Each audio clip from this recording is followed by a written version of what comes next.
Solar3.com. Today is August 18th, 2016. This is the Black Star Update Report connected to Volume 33 of Terrell's 2016 newsletter. Please forgive me, I'm a little bit under the weather. I've had a head cold for the last week or so, really drained and just really trying to make it through this report. The global seismic and volcanic eruption event data indicators all say Earth continues moving through the first of two Earth change low periods for the 2016 Earth orbit cycle relative to the Black Star position between Virgo and Libra. That's the position from our near side alignment that is between. Some of the data I'm about to show you says that the Black Star is actually further around into Libra. Year-over-year events. So when we look at the last 3 years for this week in the cycle, week 27, then you're seeing pretty much what we saw in week 25. We saw our 7 magnitude earthquake. Then I predicted another one for week 27, and it came just as week 27 was coming to an end. So it came towards the end of the week. This is the anomaly from 2015. That's why there's a question mark by it. The average that we should see here is right around 225. And whenever we go down to the bottom of the chart, then we had a sub 200 value for last week. And I said, since we're not at week 30 yet, then that number is going to have to bounce, which it did, up to 218. And similar situation for the 5 magnitude earthquakes. Whenever we get the outside orbit position around week 29, week 30, we'll see sub 200 values here, and we'll see sub 20 values here. So when we got too close to 20 for the 5 magnitude earthquakes and got too close to the 200 mark, then we got below the 200 mark here, we should expect a bounce for the following week, which we did. Then historically, we've seen between 1 and 3 of the 6 magnitude earthquakes for this particular week, which that's precisely what we saw.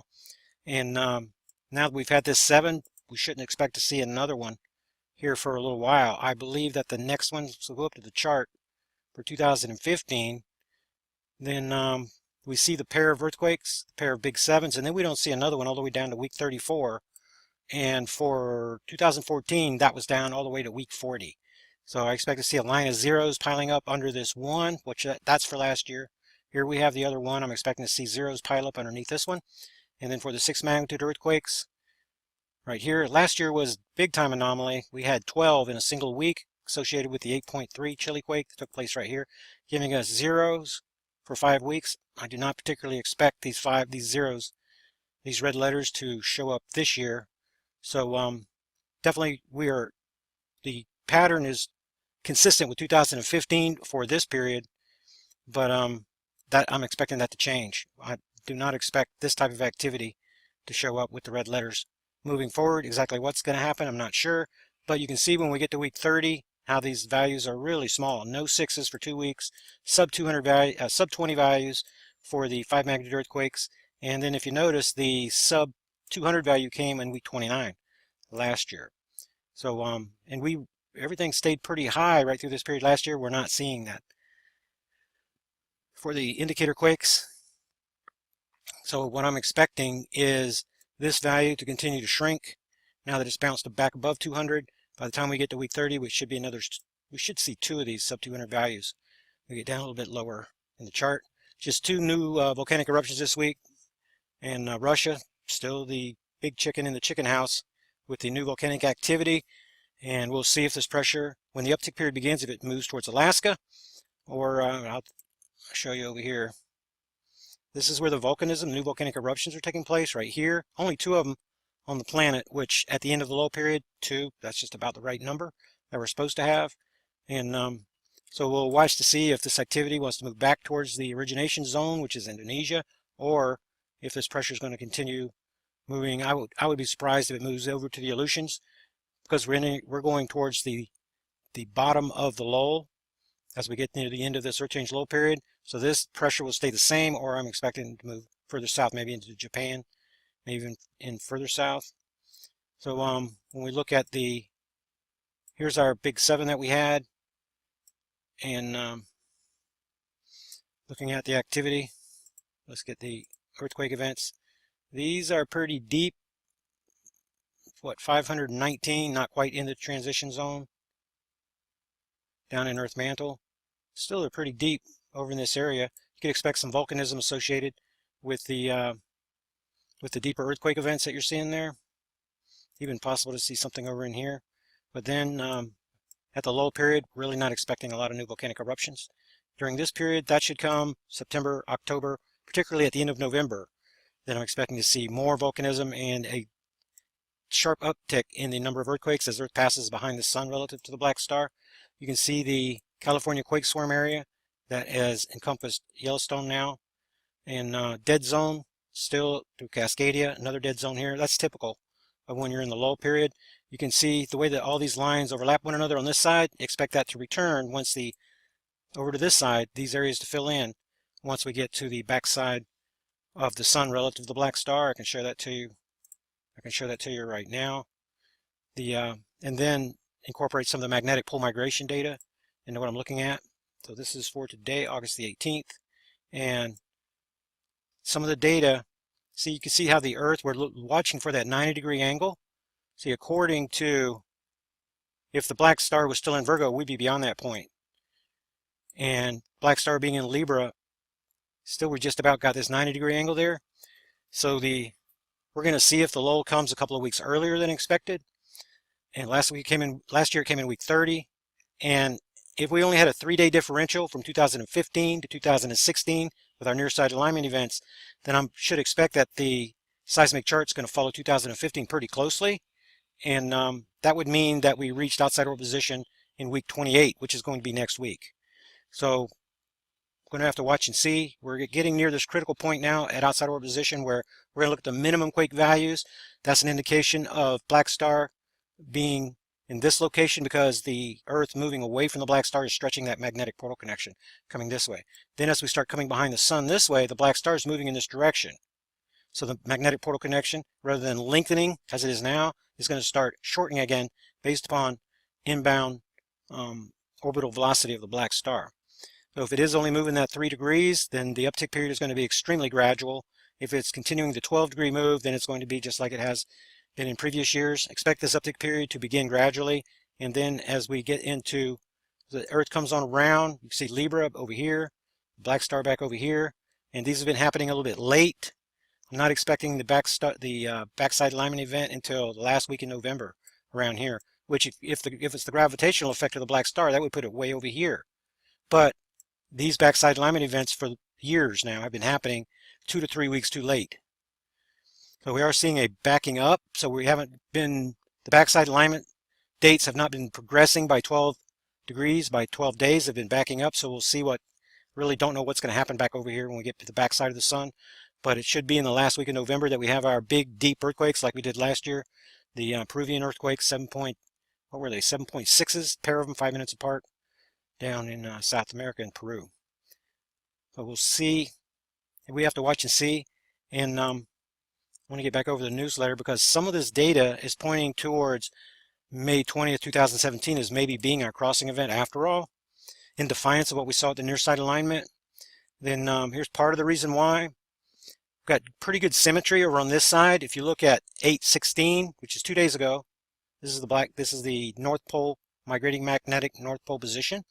Here's 8/16 from last year, 8/16 from the year before, 8/16 from the year before that. So you see you're getting this backup, and we had a 12-day differential last year. That's precisely, well, pretty darn close to what we have for the lull. So instead of reaching this same exact position, 8/16, you notice that it backed up last year just like it backed up this year. So I'm watching, and also when you go from 8/9 to 8/16, you see kind of this 45-degree angle move, and you see the same 45-degree angle move last year, the previous year, right? Well, this is not a 45-degree angle move this year. See how it's moving kind of straight up? It looks like that this new path is going to cross this old path much sooner than it did last year. Last year was around October the 20th, whenever we got the crossing of the previous year's path. This is going to happen, or it looks like earlier this year. It's going to happen even before we hit the negative 360 line, currently scheduled for September the 5th. It looks like now that number is going to be backing up, so that we have, whenever we get to the 8th of September, that is going to be far behind, so we won't make the 5th. And that's telling us that there's the 3-degree differential is just not working. We're getting closer and closer to our 12-degree differential like we've seen for the last couple of years. And if that's true, then that's playing into the hands of May 20, 2017 being our Black Star Earth crossing event. That some people that have been following the research are a little disgruntled, if you will, because it seems to be that I'm creating more time when actually that's what the data is saying. So when I'm expecting, for example, our near side alignment quake event to happen, let's go back to the solar system. When I'm expecting this near side alignment event to happen on the alignment in the first week of May, say about right here, and it actually happens in late April, that backs the black star up. And when it's only 3 days later, that's a 3-degree differential. Then I start looking for the 3 degrees in the magnetic pole migration chart, which has been present for 2 of the last 3 weeks. But the magnetic North Pole, because of the wide track that it's taking, see how much wider the track is than last year, it has to move much farther on this wider loop to make up the same distance. So it's just not happening that way. But when I draw the line through the 16th, you see we have more than a 3-day differential here. So we're going to get up into this area, and it's likely not going to be September the 5th like I'm thinking, because the black star is actually farther left in the orbit diagram than I suspect. So we're going to see if there's symmetry between the seismic chart, which is showing about a 12-day differential. These 2 big quakes that were predicted came about 2 weeks, just under 2 weeks later than last year. That's what's supposed to happen on the 188-day cycle. It could be that the 188-day cycle is still in play, but the near side alignment quake event this year happened because it happened early for reasons that I don't yet understand. This dynamic situation, there are more forces at play here. It could be orbitals involved with the black star that we simply can't see, that some people think are being imaged. Maybe they're coming into alignment also with our Earth and earlier than expected and throwing things off. So perhaps I'm not just tracking the magnetic / gravitational anomaly. Perhaps there are orbitals involved, and that has something to do with what's happening here. But my view, that would not affect the magnetic pole migration. So this is going to be a very important piece of information moving forward. And we'll see if we pass behind the sun relative to the black star up here. This is where we should be at the top position when we pass behind the sun relative to the black star. We'll see if this happens on schedule or if it's early or late, kind of thing. So there's the top featured articles for this week. There are 3 brand new articles on the, let me see if I can, oh, here we go. Sorry, I'm having, like I said earlier, I'm having a little bit of trouble here. NASA says massive earthquake, 99.9% likely to rock Los Angeles. And that's what I've been saying.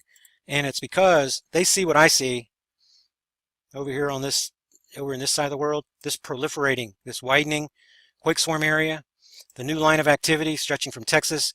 This is part of a new line of activity. It appears that these plates are separating because of Solomon Island, February 6, 2013, and there's a cascade taking place here. So that creates extra space, more opportunity. At the same time, that's more opportunity for slippage up here. At the same time, the deeper earthquakes moving around the northern and southern regions of the Pacific Ocean Ring of Fire. See the depth on these earthquakes? Even in South America, but we're not seeing that yet at the California quake swarm area. And through the lull period, you can see that the average is only, I mean, you've only got, you don't have any here that are in the 20s now. We're seeing that regularly through the uptick period. So these earthquake events are getting shallower through the lull period, but expect that they're going to get deeper. And after, what I'm expecting is a Cascadia. In this Cascadia subduction zone, I'm expecting a linchpin quake event.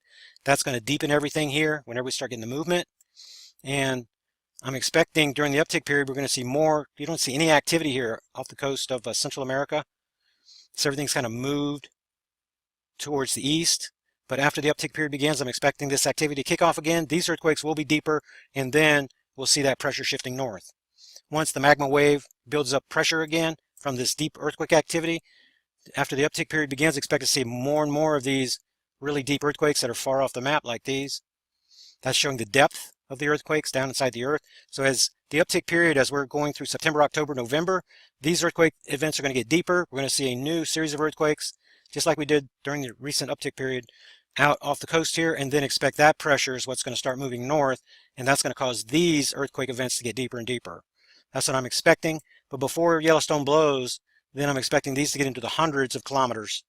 And that just hasn't happened yet. The deepest one we've had in the last couple of years is down in the range of 55 kilometers. Remember that the crust off the coast here is about 60 kilometers deep. In comparison, the North American Craton, the depth here, 250 kilometers. So these thinner plates are pressed up against this relative stationary plate that's here. And that's the reason that your safe zone location in the United States is going to be in the central part of the United States. And it's going to be far enough south to avoid the pyroclastic flows expected to come out of Yellowstone later in the timeline. 2, no safe zone areas over here on the east coast of the United States because of all the nuclear power plants. And these plates are expected to start moving once the big one happens out here in California. Everybody's expecting it. It's just a bit funny to me that NASA is the one predicting the earthquakes, not the USGS. Why is NASA predicting a big one out here? Why isn't it the USGS doing that, or the Europeans, or the Russians, or why is it NASA? Because it's connected to something that's celestial is the reason that's why. So no safe zone areas, zones over here. The reason is because after this area kicks off, then this pressure is going to shift over to Madrid over here, and then that's going to begin liquefaction of the entire Mississippi River Basin, and that's going to create the additional space to allow these plates to move, particularly the fault line, activity along the fault line that most people don't even know about along the eastern ridge. The eastern Appalachian Ridge runs from just about the northern tip of Georgia up through New England, up here. It's pushed together so tightly it can't move, but when you start seeing after this, the New Madrid goes, there's going to be a new series of earthquakes working over in this area. And that's what I expect, but later in the timeline. Right now, we're watching the U.S. West Coast. This is where the activity is going to start. The destruction of the United States, definitely in the cards, but it's going to begin from the west, moving towards the east, with the safe zone being in the middle. So divide the United States into 3 parts. Safe zone in the middle, far enough south, that is in the Ozarks. That's where the northwestern corner of Arkansas is going to be the best safe zone location in the northern hemisphere. The safest location by far is particularly if your first language is English, right in here. And I advise you to go there, meet people, meet cavern owners, and then when the crap hits the fan, then you're not a stranger. And then this is the place that you're going to want to be at the right time. You don't have to own a cavern. You just need a friend, an associate, an acquaintance that is in the cavern business over here. Then rally your survival group around that intelligence, and then that's the place that you're going to want to be. Whether I'm down here in Florida, whether you're in New York, you're in California, this is the central location right here. So yeah, then the planet 9 topic, there's 3 of those. Astronomer warns, buckle your seatbelts, new development foreshadowed within our solar system. And they see the astronomer types, they see strange things happening in our solar system, and they're trying to find a unifying explanation. What explains the heating up of all the planets? What explains the shrinking heliosphere, the weakening magnetosphere? What is causing the depleting northern ice sheets, the ocean conveyor disruption, jet stream anomalies, strange weather, mass animal death? What's causing it? Because they see all these things happening. And to me, this is a lettered agency disinformation program. This Planet 9 thingy is a hoax. And the object that we're tracking cannot possibly have this strange orbit path. It's impossible because it is creating a seismic pattern. If it's creating a seismic pattern, then it has to be very near the plane. If it's a binary twin to our sun that collapsed, and now we can't see because it's something between a black dwarf and a neutron star, we can't see it, but we can feel the effects of it magnetically and gravitationally, then it's going to be near the plane. So when the Earth comes around and aligns with the sun in this object, then we're seeing this activity. That's why there's a seismic pattern. So my mind, this is all disinformation. Something along this orbit path is it's beyond Neptune and Uranus on both sides of all 4 sides. So it's never going to come close enough to our planet to create the havoc that is in the cards for us right now. If you look historically, a geological pole shift will never be caused by an object like this. This Planet 9 thing is NASA telling you that we're on the wall, we're looking, and we think there might be something that's way, way, way out there, and we're going to keep you updated, when in reality the black star is already inside a Jupiter orbit path. So they're giving you something to see, to fill in the blanks, so they have an explanation for all the changes that are taking place all around us. And again, it's interesting to me that NASA is the one predicting what's going to happen. Here's the other one. Our tilting solar system could hint at properties of proposed Planet 9. So here we go again. They're trying to explain the changes that they're seeing around us using this explanation, and in my view, has no merit whatsoever. The orbit path that they're going to give us thing does not match the seismic pattern we have. This thing would have to be in the Libra constellation right now in order to create that seismic pattern. And from what I can tell, way too far away. To remember, the gravitational effect is the square of the distance. And this thing would have to be pretty darn close in order to create the events like Fukushima, for example. And to turn the Earth magnetosphere around March 12, 2012, to create the Martian dust storms. That's from magnetic portal connection convergence, portal-portal cross-firing, the highly charged ionic clouds being formed and then being pushed through the converging by the power of the converging portals. Then the pattern that we have for March 2012, April 2016, Mars right there in the picture. This has to be an object that is a star. So the Planet 9 thing fits with the Planet X disinformation. Planet X, the entire movement, the Planet X movement, in my view, is filled with lettered agency operatives, their shills, and their dupes. Because this thing cannot possibly be a planet. It has to be a star of some kind, an unclassified star, by the way, to create the seismic pattern, the magnetopause reversals, collapses, and things like that. So to me, I did put all this information in there, but I'm explaining, you know, 3 of these babies come out in 1 week, then they're working pretty hard to be able to spread their disinformation. They want to get everybody on this bandwagon, kind of like the flat earth nonsense that's going around. Let's get as many dupes as we can on these wagons and lead them around. That's what I see with this part here. And then when I get back to the, see, now I can close this window. So I've shown you guys that stuff. Then, oh yeah, Bart sent in Gil Broussard's new radio interview. I posted it down in the On the Air section, mentioned right here. And here's a link to the 2015 newsletter, volume 16, where I answer his previous interview. This one just came in today. I have had not had time to listen to it, except for briefly, you know, for brief portions. And it's going to be much of the same stuff. Very little of what Broussard says, in my mind, means anything. He's looking for a planet 7x. He's looking for a planet 7 times the mass of our Earth. With a backyard telescope, you can see that at Pluto orbit. I mean, easily. Very easily. And what the stuff that he's talking about, in my mind, really doesn't make any sense. But it's part of a disinformation program that's been running for a long time. So whenever you're part of a lettered agency operation and they give you the keywording information, they give you the data, basically, this is what you're going to say. Well, you can't deviate from that very, very much. So he's seeing, even though he came out and he realized that he's talking about the exit where this planet 7X is going to exit our solar system. He should be more worried if it's so far away about where it's going to enter the solar system. And he says to watch April and May. Or did he say March and April? I might have that backwards. We need to be watching May for next year. It was April this year. Going back to 2012, that was in March. These events are taking place later each year, and it's based upon where the black star is going to enter. It's where it's going to cross Earth orbit path. And that appears to be the May 20th position where Earth is along that segment of space. Project supporters for this week include Leanne and Elmer and Mike and Amara, all subscribing to Terrell's 2016 newsletter at TERRALO3.com, that's my name, to receive full subscriber benefits, and it's just $25 per year. It's the only way to support the research, and that's at TERRALO3.com. Then Stephen, and Andrew, they all renewed their subscriptions from previous years, and Randy, once again, made a nice donation to the research. Appreciate you guys' support very, very much. You guys are the ones that make this possible. Then with the time remaining, then Paula wrote in, she says, could it be that the dark star has companions that are traveling with it? And we think this is the case, as with the orbs. They are now visible in our solar system. And people say that there's orbitals and things like that. And let's see.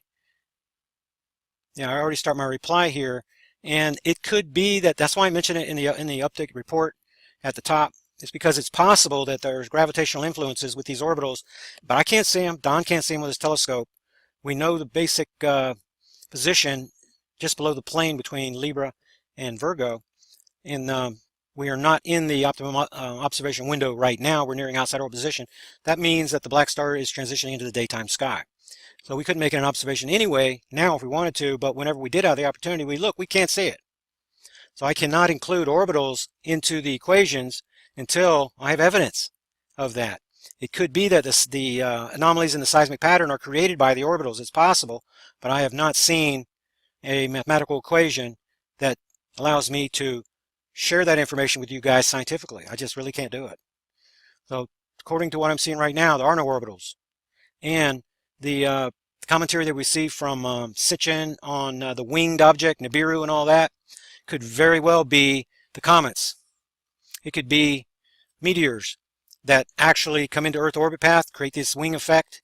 So, of course, this is part of the reports that we have in the historical record, but in my mind, this thing, we don't see it. If it was right in front of you, we couldn't see it because of the high mass, high density object. It behaves more like a black hole than anything else. Nobody's ever seen a black hole either, for the same reasons that I'm saying. So, that's pretty much what I wanted to share with you guys. Apologize again that I'm under the weather. This is what they're expecting for that's going to hit out west. I'm expecting that too, but we're going to have plenty of a warning. In my view, the earthquake events are going to get deeper. It's going to be an earth chain during an uptick period, not a low period like we're in right now. So I do believe that we still have time or something like that. There is a lot of political stuff coming in here. Really, I've mentioned it before. I'm not a political person at all. Haven't voted in decades. Don't plan to vote in this one either. I want change. Trump is the change guy. Hillary's more of Obama. But my view, practically everyone that is a subscriber to my YouTube channel or my newsletters, listen to my radio show listeners, they're all for change too. I can't imagine a Hillary supporter even among them. It's possible, I guess, that you can be led astray by the Democratic machine that the Clintons dominate. It's possible, and then it's just difficult for me to fathom that you're going to see anything of the truth of Project Black Star and be so deceived by what's going on politically down here. So, I mean, I'm not campaigning for Trump or anything like that. I would like to see him get in there because I would like to see the change, but really, I don't see the need for sending all of these stories about how bad Hillary is, or stuff like that. This right here story struck me more than any of these types that I've ever seen. I hope that you'll look at it. It's on page 21, and it is a really, really nice story. You can watch this video, and this is a really heartwarming story about a penguin. This penguin thinks this guy's a penguin. This guy saved him. He's an old fisherman, 71 years old. Lives on an island village outside of Rio de Janeiro, Brazil. And he found this guy covered with oil back in 2011, and he nursed him back to health, let him go. This penguin travels, it says, 5,000 miles each year to be reunited with this man. He doesn't let anybody else touch him either. Comes up on the beach, he looks for this fella right here. And then when he sees him, he recognizes him and he follows him home. And they're the best buddies. Nobody else can touch him except for this guy right here. I think this is really, really, look at him, he's just beside himself. Really, really great story. Here's the link, another link that I found associated with that. Really, really, I love these kind of nature stories. So that's pretty much what I wanted to share with you. And I showed you the magnetic pole migration, showed you the new volcanic information. Let's see if there's really anything in here. Oh yeah, the flooding in Louisiana, that's a big deal. And that's part of the earth changes we're seeing here. There's the Sprite formation.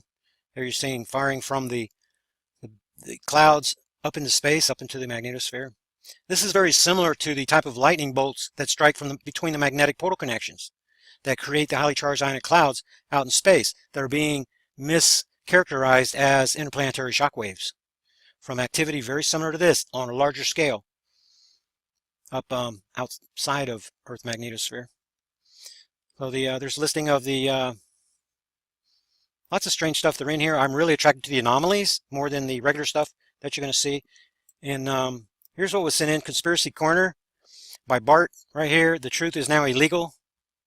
Good stuff. Bart puts out some really good stuff here. He has his own little conspiracy section in here. If 9/11 section, if 9/11 stuff comes in, I put it right here just above the economy. Then David's on, he's watching a lot of what's going on with the lack of shipping that's going on around the world. The big ships are being turned into scrap metal because of, I mean, everybody says that things are getting better. They're not getting better, but it's being supported. Our economic system is being supported by the House of Rothschild, and it's going to collapse when Rothschild says so. That's the bottom line. There's nothing natural about our economy. It's being supported, even the low oil prices are being supported by the House of Rothschild. Everything collapsed after, what was it, September 18th, 2008. Then we had the collapse in March of 2009. That's when everything collapsed. Everything after that, after TARP 1, TARP 2, quantitative easing to infinity, that is the paper that is supporting everything from the privately owned Federal Reserve. That's what's going on. Will the dollar collapse? Everybody keeps predicting for the dollar it's going to collapse. The House of Rothschild really has nothing to gain by collapsing the dollar because it's going to create new threats. They've already got enough threats with the Black Star.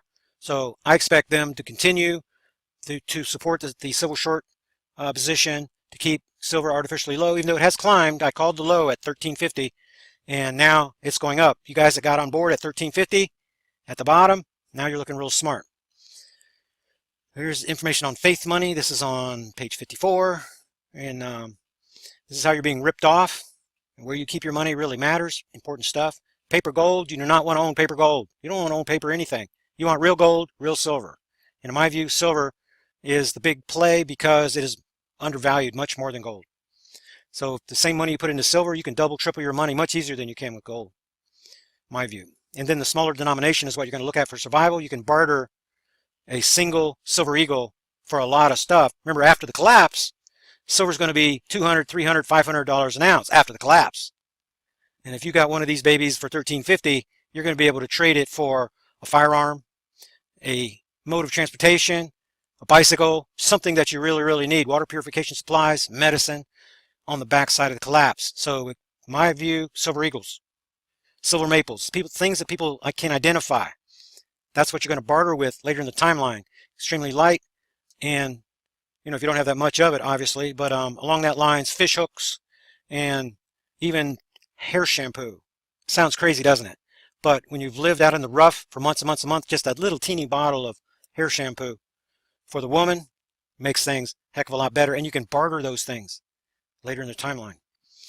And this is, like I said, there's a whole bunch of Hillary stuff in here, and this the shooting stuff. Expect the illegal alien divider-in-chief to continue pushing with his corrupt Department of Justice, his corrupt State Department. Corruption is everywhere. People that have solutions, that write me with solutions about what's going on with the government or economically, then I think that it's all nonsense. It's being supported by the House of Rothschild, and the entire system is corrupt. When the entire system is corrupt, then revolution or bend over and take the medicine. That's only two choices. Either we're going to grow the guts to have a revolution in this country, or you're going to bend over and take the medicine. There's nothing in between. And the entire system, top to bottom, is corrupt. Here's a little bit of information about the Third Temple. My view, Israel should have rebuilt the Tabernacle of Moses in 70 AD, and they should have been keeping the law. The fire outside the tent of meeting should have been burning every single day, according to the perpetual statutes. These are laws handed down from Moses, given to Israel, that they are disobeying, and they have been for the last 2,000 years. Part of the reason Israel is out of fellowship with the Lord God. Stop talking about the Third Temple and build the Tabernacle of Moses. Then God will send you the power to rebuild the temple in Elijah, who you guys are waiting for. That's the way I look at this entire situation here. And those that think that we're at the end of the age, we're nowhere near the end of the age. The temple has to be rebuilt. Everything has to be restored first. And then destruction comes at the end of the age when the Black Star comes in about 3,600 years. Here's a article that you guys are going to want to look at. And if you haven't heard of FlexiSpy, you can see it right here. Google it. Do some tracking. We have people on my team that are being tracked using this FlexiSpy thingy. My advice was put your phone in a bowl with a little radio, transistor radio, and just let them listen to it all day long. All they want. And get yourself a little bit of privacy. But that's one way of doing it. If you're stuck with a company phone, that they can tap your information, know your whereabouts, know exactly what you're doing. So sent in by David, and this is on page 68. You want to look at that information, what's going on there. Health and wellness, suicide, a side effect drug warning. And your own health, your own wellness, going on to look at some of this information. It has to do with statin down here, the worst drug for good health. Things that you want to eliminate, lots of videos on this information. And yeah, the FDA, Congress, bought scientists. The entire system is corrupt. Most certainly is. Then the lost art of scratch cooking. And these are interesting things sent in by contributors and newsletter subscribers that benefit you. That's why they're down here in health and wellness and in the survival section. And things that you don't think about that often. But later in the timeline, when everybody's a survivalist, everyone will be cooking by scratch. It's a good idea to be researching, getting these things fixed in your mind, downloading these documents so that you have access to them. Create your own little CD, survival CD, And this type of information can lead you out of the woods whenever you have trouble later in the timeline and you're living in a survival situation.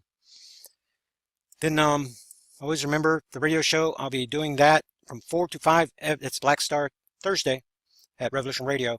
For those that don't have time, after the show, I will place the link right here to that show so you never miss a radio show. And remember again that you can get full subscriber benefits, support the research at terralo3.com. Appreciate you guys' support very, very much. I'm out of time, and I'll see you on the next Black Star Update report. Hello, YouTube and newsletter subscribers. This is Terralo from terralo3.com. Today is August 18th, 2016. This is the Black Star Update report connected to Volume 33 of Terralo's 2016 newsletter. Please forgive me, I'm a little bit under the weather. I've had a head cold for the last week or so, really drained and just really trying to make it through this report. The global seismic and volcanic eruption event data indicators all say Earth continues moving through the first of two Earth change low periods for the 2016 Earth orbit cycle relative to the Black Star position between Virgo and Libra. That's the position from our near side alignment that is between. Some of the data I'm about to show you says that the Black Star is actually further around into Libra. Year-over-year events. So when we look at the last 3 years for this week in the cycle, week 27, then you're seeing pretty much what we saw in week 25. We saw our 7 magnitude earthquake. Then I predicted another one for week 27, and it came just as week 27 was coming to an end. So it came towards the end of the week. This is the anomaly from 2015. That's why there's a question mark by it. The average that we should see here is right around 225. And whenever we go down to the bottom of the chart, then we had a sub 200 value for last week. And I said, since we're not at week 30 yet, then that number is going to have to bounce, which it did up to 218. And similar situation for the 5 magnitude earthquakes. Whenever we get to outside orbit position around week 29, week 30, we'll see sub 200 values here, and we'll see sub 20 values here.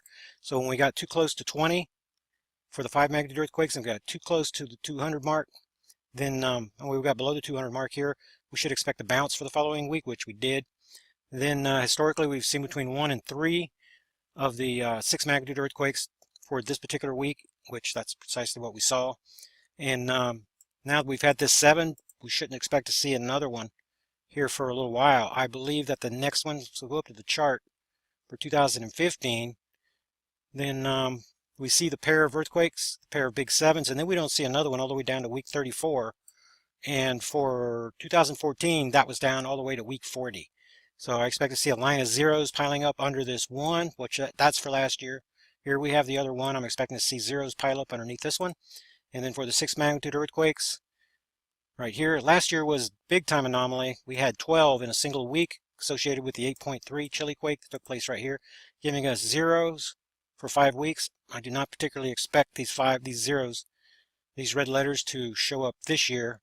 So definitely the pattern is consistent with 2015 for this period, but that I'm expecting that to change. I do not expect this type of activity to show up with the red letters moving forward. Exactly what's going to happen, I'm not sure, but you can see when we get to week 30 how these values are really small. No 6s for 2 weeks, sub 200 value, sub 20 values for the 5 magnitude earthquakes, and then if you notice, the sub 200 value came in week 29 last year.